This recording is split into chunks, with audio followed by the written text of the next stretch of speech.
안녕하세요. 불만창 기자들입니다. 자, 우리의 자랑스러운 리틀 태극 전사들이 U20 월드컵에서 당당히 4위를 차지했습니다. 박수 한번 주죠. 너무 잘했습니다. 네, 아무도 기대하지 않았던 선전인 만큼 감동이 더욱 진했는데요. 20여일간 이어진 김은중호의 여정을 간단하게 돌아보도록 하겠습니다. 네. 총평부터 해볼까요? 네, 저는 준비했습니다.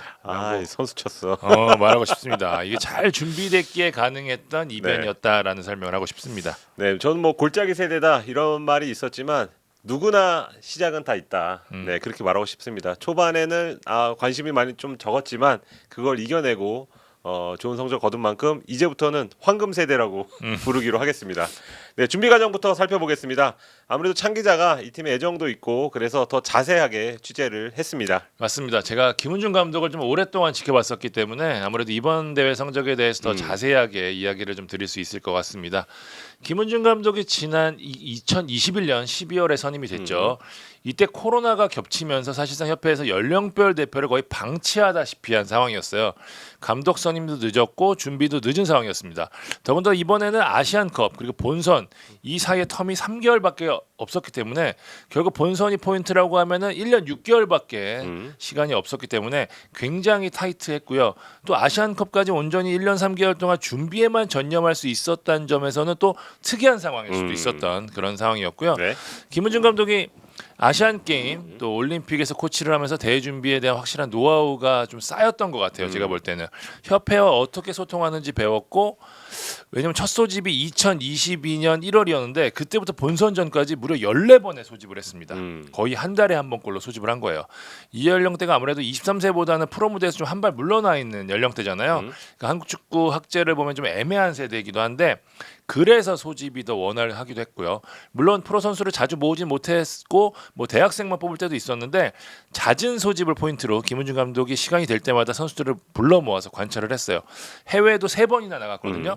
김은중 감독이 이 연령대 애들이 이제 코로나 때문에 해외 경험을 못 쌓았다고 협회도 엄청 쫄랐어요. 그래서 나가야 됩니다 해가지고 베트남도 갔다 왔고요, 스페인도 갔다 왔고 포르투갈도 갔다 왔습니다. 죄송합니다. 지금 다 기억이 안 납니다. 그러니까 선수들이 성장할 수 있는 경험을 여기서 쌓았고 김은중 감독도 사실 갔다 올 때만 선수들이 좀 성장했다는 느낌을 많이 받았다는 이야기를 많이 했었거든요. 그러면서 동시에 또 뭘 했냐? 선수단 풀을 확 늘릴 수가 있었어요. 저는 이 부분이 성공의 1차 포인트라고 봅니다. 네, 이유를 조금 더 말씀해 주시면 좋을 것 같습니다. 개인적으로 이번 대회 전 엔트리가 저는 성공의 포인트라고 좀 보는데요. 사실 변수가 상당히 많았거든요. 아시안컵 최다 득점자 누구예요? 고대 성진영 선수 빠졌죠, 부상으로. 여기 이 연령대 에이스 중 하나인 바이에른 뮌헨의 이현주 선수도 역시 부상으로 빠졌습니다. 무엇보다 사실 아시안컵에서 경기력이 썩 만족스럽지는 않았거든요. 비판이 많았죠. 예, 본선행 티켓을 거머쥐기는 했지만 어쨌든 4강에서 머물렀고요. 앞서 말씀드린 대로 아시안컵과 월드컵 사이의 간격이 3개월밖에 되지 않았기 때문에 변화를 주기 어렵고 기존 엔트리에서 훈련하는 쪽에 초점을 맞추지 않을까라는 생각을 많이 했는데 김은중 감독이 과감하게 6명의 선수를 바꿔버립니다. 그러니까 아시안컵 23명 중에 살아남은 선수가 15명밖에 안 되는 거예요. 3개월 사이밖에 안 됐는데. 여러분도 월드컵 생각해 보시면 최종 예선 마지막 경기에 뛴 선수 중에 6명이 바뀌었다 이렇게 이해하시면 좀 될 것 같습니다. 사실 모험수라고도 볼 수 있는데 그만큼 김은중 감독이 선수단 풀 관리를 잘했다는 이야기라고 저는 해석하고 싶은데요. 그러니까 월드컵 최종 엔트리가 21명밖에 안 되니까 과감하게 멀티가 되는 선수 그리고 피지컬적으로나 체력적으로 좋은 선수들로 다시 추렸고요. 전 이게 잘 되면서 본선에서 잘할 수 있는 토대를 좀 마련했다고 생각이 듭니다. 그 사례 중에 하나가 이율용 아들이죠. 네, 이승준 선수는 이제 몇 차례 소집을 하지 않고 이제 데려간 선수인데 어쨌거나 본선에서는 큰 활약은 하지 못했지만 그 정도로 풀은 갖고 있었다. 네, 이지한 선수도 마찬가지고요. 네, 좋은 풀을 가지고 이제 본선에서 잘할 수 있는 선수들을 잘 고른 거죠. 네, 전지훈련 칭찬도 많더라고요. 네. 두 번째 포인트라고 할 수 있었는데 사실 이번 대회가 변수가 많았잖아요. 그러니까 개최지가 일단 바뀌었어요. 인도네시아에서 아르헨티나로. 그러니까 김은중 감독이 내심 이 인도네시아가 좋았던 게 어디입니까? 자카르타 팔렘방 아시안 게임 경험이 있잖아요. 그러니까 또 사전 답사를 해서 캠프지도 잘 준비를 해놨고요. 그러니까 적어도 아시아에서 하기 때문에 시차적인 부분, 환경적인 부분에서는 큰 문제가 없이 할 수 있을 줄 알았는데 아르헨티나로 바뀌면서 완전 말짝 도루묵이 돼버린 거죠. 얼마나 오래 걸려. 그러니까 가는 데만 시간 걸리고 그래서 부랴부랴 다시 베이스 캠프를 정했는데 당초에 부에노스아이레스 쪽으로 좀 알아봤는데 잘 안 된 거예요. 협조도 좀 안타까웠고 여기서 눈을 돌린 게 상파울루였습니다. 조력자가 있습니다. 김은중 감독의 연상인 김학봉 감독이에요. 흡업선이 여기서 나오네. 네, 김학봉 감독이 남미통이잖아요. 네. 뭐 아시는 분들 잘 아시겠지만 연수도 자주 가고 최근에도 뭐 콜롬비아 갔다 오시고 그랬잖아요. 상파울루 쪽에서 하던 시차적으로는 문제가 없다 이렇게 하면은 조언을 하셨고요. 또 현지 쪽에 세팅까지 해주신 걸로 알고 있습니다. 김은중 감독이 아마 그러니까 아르헨티나에 도착하고 저랑 연락했었을 때 전주련 모든 면에서 완벽했다. 사실 완벽했다는 표현을 지도자들이 잘 하지 않는데 할 정도로 좋았다고 합니다. 사실 이 전주련이 중요했던 게 김은중 감독이 한국에서 걱정이 상당히 많았거든요. 선수들을 소집했는데 몸이 너무 안 좋은 거예요. 그러니까 당연히 그럴 수밖에 없는 게 프로에서 온 선수들이 아예 경기를 못 뛰었거든요. 연습 경기를 했는데 마지막 연습 경기가 부천 2군이었고요. 여기에 또 선수가 좀 부족해서 고등학교 선수들을 좀 섞어서 뛰었대요. 근데도 졌어요. 그러니까 내용이 최악이었고 경기자 이영민 감독이랑 통화를 했는데 야 이거 큰일 나겠는데 안 좋다. 이런 얘기까지 했다고 하셨더라고요. 그러니까 김은중 감독 입장에서는 선수들 몸을 끌어올릴 수 있는 기회가 필요했고 이게 바로 브라질 전지 훈련이었습니다. 경기 체력 향상에 초점을 맞춰서 훈련을 진행했고요. 환경이 좋다 보니까 기대 이상으로 잘 된 거죠. 네, 디테일한 부분도 잘 잡았다고 하더라고요. 그러니까 전술 전략도 다 브라질에서 마무리를 한 거예요. 김은중 감독이 이제 프랑스전과 1차전에 올인을 했는데 상대 전력을 보니까 너무 센 거예요. 그래서 선수비 후역습으로 가자라고 준비를 했는데 해보니까 선수들이 전체적인 경기 체력이나 체력들을 감안해 보니까 능동적으로 하기가 오히려 좀 쉽지가 않은 상황이에요. 왜냐하면 무리한 운영을 하다가는 오히려 더 힘들 수가 있으니까 체력적으로 여유를 좀 갖기 위해서 뒤에다 진을 치고 한쪽으로 이제 결정을 한 거죠. 소위 말하는 딸깍. 그렇죠. 네, 네. 그래서 이번 대회 히트를 친 선수비 후역습 전략을 구사하게 된 거고요. 수비 조직 당연히 공을 들였고 역습 장면에 많은 포인트를 맞췄죠. 많은 전문가들이 이 역습 시퀀스가 굉장히 좋았다는 평가를 많이 했잖아요. 여기에 또 우리가 상대적으로 약팀인 것을 감안해서 세트피스 전략. 오래전부터 김은중 감독이랑 얘기를 했었을 때 한국에서 출발하기 전부터 세트피스 전략을 굉장히 많이 준비했다는 얘기를 했거든요. 이런 부분들이 대회에서 멋지게 맞아떨어진 거죠. 세트피스는 우리가 4골 넣었나요? 네, 준결승까지 포함해서 8골 중에 4골을 넣었습니다. 그러니까요. 네. 예. 근데 조별리그부터 좀 이야기를 해보면요, 무패로 통과를 하면서 기대 이상으로 잘했습니다. 그러니까 프랑스전 승리가 결국에는 16강행을 결정지은 건 다름없었다. 분위기가 쫙 올라갔죠. 그렇죠. 네. 이 대회가 24개국이라서 3위까지 기회가 있었던 것을 감안하면은 사실 첫 경기 승점 3점이면은 사실상 8분 응선을 넘는 거였거든요. 거기에 또 말씀해 주신 대로 첫 경기 승리는 어린 선수들인 만큼 기선을 탈 수 있는 부분이기도 하잖아요. 깔끔한 역습과 세트피스로 2골을 만들어내면 승기를 잡았고요. 사실 뭐 말이 많았죠. 심판 판정에 대해서. 진짜 이 판정은 진짜 말도 안 되는. 지금 생각해도 말도 안 되는 판정이었는데. 그러니까 나중에 8강, 4강, 뭐 3, 4전 이거 심판 얘기할 필요가 없어. 여기가 끝이야. 너무 심했어요 이거는 네. 진짜. 근데 솔직히 냉정하게 경기량만 놓고 보면은 상대 마무리가 좀 아쉬워서 그렇지 우리가 더 많은 골을 내줄 수 있는 상황이기도 했어요. 그래서 저는 좀 운이 좀 따랐다고 보고 어쨌든 이 경기를 잡으면서 우리가 이제 탄탄대로를 걷게 됐고 김은중 감독이 이때 부상한 배준호가 안 뛰었거든요. 배준호를 아끼고 이겼다는 측면을 굉장히 좀 높게 봤더라고요. 네, 이 온두라스 전까지도 우리가 잘 극복을 했죠. 그리고 아까 운이 많이 따랐죠. 우리 따랐죠. 그러니까 전체적으로 우리 따른 건데 저는 어쨌든 운도 실력이라는 맞아요. 게 분명하기 때문에 근데 온두라스전까지 잘 극복을 하고 나서 감비아전을 준비하는데 16강 진출, 그렇죠. 사실상의 16강 진출 통보까지.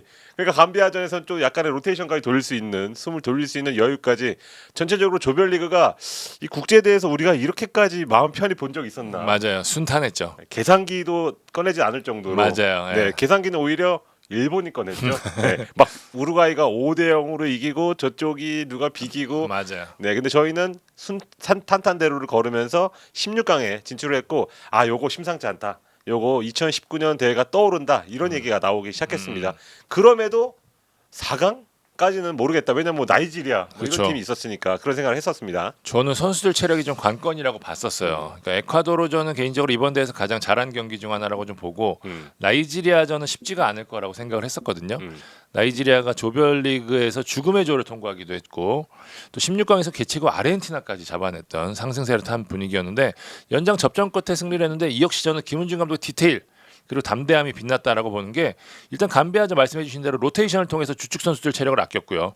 사실 이게 어려운 선택이었어요. 그러니까 확정되긴 했었지만 어쨌든 흐름 우리가 조별리그를 일찍 통과하고 그 다음에 로테이션을 돌리고 다음 경기를 못했던 경우들이 상당히 많았거든요. 예전에 2010 U17 대회도 그랬었고요. 네. 최진철 대회 예전에 그리고 2006년 독일 월드컵인가 그때 스페인이 아마 3차전 로테이션 돌렸다가 16강에 탈락하거나 아마 그랬을 겁니다. 네. 그래서 어쨌든 사실 어려운 선택이었는데 잘 넘겼고요. 김은중 감독 이번 대회 들으면서 저는 가장 공을 들이고 잘했다고 생각이 드는 게 출전 시간 배분이었어요. 그러니까 선수들 체력이 여러분들이 생각하시는 것보다 훨씬 안 좋았어요.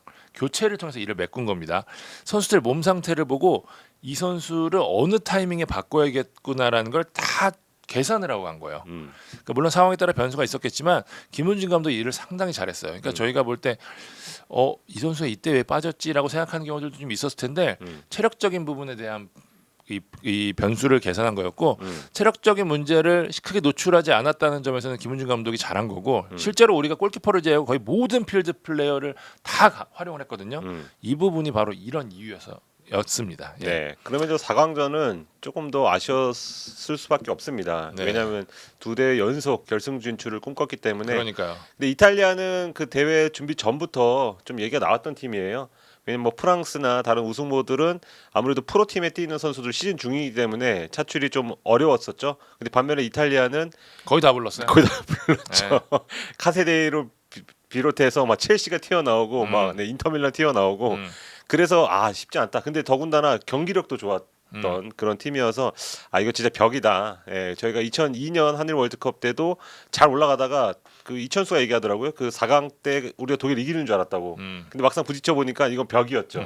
예, 왜냐면 체력도 떨어진 상태에서. 그냥 체력이 컸어요. 네. 근데 나이지리아 전부터 이미 우리는 체력이 좀 떨어져 있었기 그럴 수밖에 때문에. 없죠. 예. 근데 진짜 아마 벽을 느꼈을 겁니다. 이탈리아가 체격적으로도 좀 우리보다 월등하고 파울도 좀 기술적으로 잘하다 보니까 한국 선수들이 약간 말리는 감이 있었고 그럼에도 잘 따라 붙으면서 1대1까지 만들었지만 마지막 그 파울 한 번과 그리고 그 프리킥은 뭐 너무 잘 찼어요. 못 막죠. 뭐 점프를 좀 했으면 어땠을까 싶지만 점프를 했어도 넘어갔을 것 같은. 너무 잘 찼어요. 네, 그러니까 저희는 진짜 딱 젖잘싸가 맞는 그런 어떤 그러니까 경기였다. 그 앞에 배준호에서 시작되는 몇 번의 찬스에서 득점이 연결이 됐었더라면 네. 이겼을 수도 있었지만 그 부분을 놓치면서 어쨌든 근데 저는 이영준 선수가 체력적으로 너무 좀 부담을 느끼는 부분을 많이 느껴서 요거는 좀 쉽지 않겠구나라는 생각을 했는데 어쨌든 그럼에도 불구하고 너무너무 잘 싸웠던 경기 우리가 결승에 올라가서도 이상하지 않았던 경기를 펼쳤기 때문에 그 부분은 좀 만족스러웠던 것 같아요. 네. 자 이번 대회 MVP 한 명씩 좀 꼽아볼까요? 대세를 따르겠습니다. 배준호 선수로 하겠습니다. 배준호. 네. 잘했죠. 네, 배준호 선수 막 여기저기서 얘기 들으면 알면 알수록 고등학교 때 이 선수가 얼마나 대단했나 다 그 얘기만 합니다. 제 핸드폰에 그때 고등학교 때 영상이 몇 개 있거든요 아직도. 네.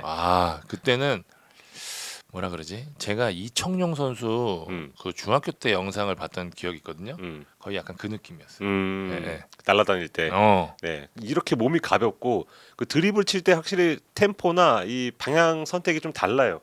네, 기존 선수들과는. 정확하게 보셨는데 그 배준호 선수 에이전트 얘기 들으면 배준호 선수가 제일 잘하는 게 뭐냐면 등을 진 다음에 턴을 돌 때 다음 동작을 할 때 어느 장면이 최단 거리이고 어느 장면이 수비를 어렵게 만드는지를 본능적으로 안다는 표현을 많이 썼거든요. 실제로 계속해서 그러면서 그 누구죠? 자노틴가 이탈리아 인터밀란 선수 완전히 그냥 압살했잖아요. 네. 뭐 마무리 능력 그거는 뭐 대전 때도 계속 나왔던 얘기이기 때문에 그 마무리 능력까지 하면 사실 뭐 이제 잭 그릴리시가 되는 건데 어쨌거나 발전하는 관계니까 그러니까 이제 조별리그 때는 그 현재 있는 유럽 스카우터들이 이제 이영준 선수를 이제 김용화 이렇게 좀 주목을 했는데 이제 토너먼트로 갈수록 이제 배준호 쪽으로 쏠릴 정도로 요거는 사이즈 뭐 이런 거 상관없이 유럽에서도 충분히 관심을 받을 정도의 퍼포먼스였다. 제가 배준호 선수는 향후에 아마 제가 그 멤버십을 통해서 얘기를 많이 드릴 수 있는 재밌는 얘기들이 많이 있습니다. 미리 예고야. 네. 네, 그래서 이 사실 조별리그 때까지 공헌한 선수들한테 미안하지만 저는 토너먼트에 들어왔을 때는 배준호 선수가 이 팀에 기여한 부분이 분명히 컸다고 싶어서 저는 배준호 선수를 MVP로 꼽겠습니다. 저는 고민했던 게 강상윤 선수랑 이영준 선수 사이에 고민을 하다가 그래도 이영준을 꼽았습니다. 그러니까 우리가 역습을 주무기로 삼을 수 있었던 게 적은 숫자로도 위력적인 공격을 할 수 있었던 게 뭐냐? 이영준의 존재였습니다. 전방에서 볼을 소유하고 싸워주고 또 속도를 늦추지 않게 가운데서 연계, 그러니까 피딩을 기가 막히게 해줬어요. 잘했어요. 네, 저는 4강전 패배가 말씀드린 대로 이영준이 지쳤기 때문이라고 생각하는데 그만큼 이번 대회 내에 거의 풀타임 뛰면서 한국의 전방을 잘 지켜줬고요. 김은중 감독이 대회 내내 책임감을 많이 강조했다고 하는데 박승호마저 빠졌잖아요. 그런 상황에서 홀로 전방을 잘 책임감을 가지고 잘 지켜줬고요. 같고요. 개인적으로 이영준이 수협에 들어올 때부터 훈련 성장 과정 다 봤거든요.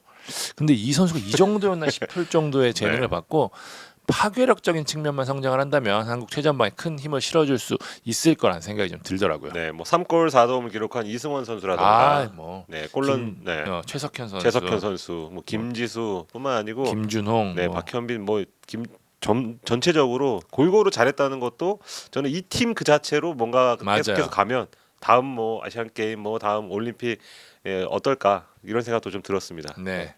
결국은 이제 이 선수들이 아까 제가 초장에 얘기했던 황금 세대가 될 수 있느냐 이게 중요한 포인트입니다. 그렇습니다. 사실 4년 전 폴란드 세대가 생각만큼 성장 못한 부분이 좀 있잖아요. 근데 이게 꼭 그래요. 예전에 인천 아시안 게임 멤버도 음. 그 중에서 몇 명이 우리가 남아 있냐 음. 하면 몇 명 없거든요. 그러니까 네. 이 연령대는 어떨지 기대도 우려도 많은 게 사실인데 제가 사실 이 모든 전문가들에게 좀 물어봤었어요.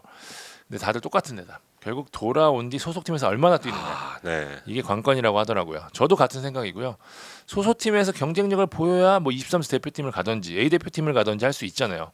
그러니까 폴란드 멤버 중에는 사실 소속팀 경쟁을 이기지 못한 측면이 좀 크잖아요. 그러니까 그나마 다행인 건 이 연령대 선수들 중 상당수가 파리 올림픽 멤버로 갈 수 있는 좀 공산이 크거든요. 연속성 측면에서는 좀 힘을 받을 수도 있을 것 같다는 생각이 드는 게 사실 폴란드 멤버는 조금 낀 세대라고 해야 되나요? 그래서 좀 다음으로 이어가는 게 좀 쉽지 않은데 황선홍 감독이 또 김은중 감독이랑 자주 소통을 하고 이번 대회에서도 자주 연락을 했기도 했고 클린스만 감독도 20세 대표팀에서 선수를 뽑겠다는 이야기를 했기 때문에 국제 무대 경험 측면에서 아마 폴란드 대회보다는 좀 상황이 괜찮을 것 같아서 이 선수들이 돌아와서 얼마만큼 뛰어줄 수 있느냐에 따라서 황금 세대 유무가 좀 결정이 될 것으로 보입니다. 아, 저도 이제 100번 공감을 하고요. 근데 지금 이미 저는 조금은 늦었을 수도 있다. 왜냐하면 이 연령대 브라질이나 이탈리아나 이런 선수들은 거의 뭐 그 1부 리그 막 100경기씩 뛴 선수들도 있습니다. 뭐 해외에도 많이 나가 있고요. 많이 나와 있죠. 뭐 17살짜리가 에이스 먹는 그런 팀도 있고. 근데 지금 프로팀에서 뛸 수 있는 선수는 손에 꼽잖아요. 배준호 선수. 그리고 강성진 선수도 이번에는 소속팀이 잘 못 뛰었었고. 근데 이미 늦었을 수도 있지만 어쨌거나 여기 이 아르헨티나 대회에서 일단 뽕을 한번 딱 맞고 이제 소속팀으로 돌아가서 조금 더 진짜 꾸준히 22세 떼고도 주전이라는 평가 고영준 선수처럼 그런 평가를 받는 선수로 좀 빠르게 자리를 잡았으면 하는 바람이 있습니다. 자, 김은중호가 4강 신화를 재현하면서 이제 4강은 신화라기보다는 우리 좀 현실이 되는 그런 그러니까. 모습이 됐습니다. 김은중 감독이 만든 새로운 황금 멤버가 어떻게 성장할지 지켜보고 이들을 응원하는 게 아마 우리의 새로운 몫일 것 같은데요. 다시 한번 U20 월드컵에 수고한 선수단 그리고 스태프들에게 감사의 말을 전하고요. 김은중 감독의 스태프들이 진짜 헌신적이었다고, 진짜 원팀이었다고 감사의 말을 잊지 않더라고요. 저희도 역시 이들에게 뜨거운 박수를 보내면서 방송 마무리하도록 하겠습니다. 네, 지금까지 볼만찬 기자들이었습니다. 감사합니다.